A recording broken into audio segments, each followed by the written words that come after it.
isifo siyakhona ukuthi ube naso, kodwa hayi ngoba naku kuyisifo sakho bekumele ube naso.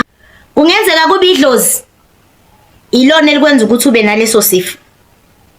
Kungenzeka kube umthakathi okwenzile futhi ukuthi iba naleso sifo. Okay, example, ekhaya kunomuntu owahamba ngekhanda eshonile ebanjwe ikhanda. Okay, mengabe eshonile ebanjwe ikhanda, lesi sifo lesi asivalwanga. So mesingavalwanga lesi sifo, yena ngale uloke nje sidlulisela nje. Uthola ukuthi niba u5 or niba u4 ekhaya, nonke nibulawa ikhanda. Seniphila ngamaphilisi nje, loke niphuzile amaphilisi, ikhanda lipheli. Kuze gcine kuthiwa unamanzi or uneclot ekhanda. Lezi zinto nje eyishiwo odokotela, ngithi bona bazobona ngendlela yabo abafundiswe ngayo, kanti lento le is spiritual.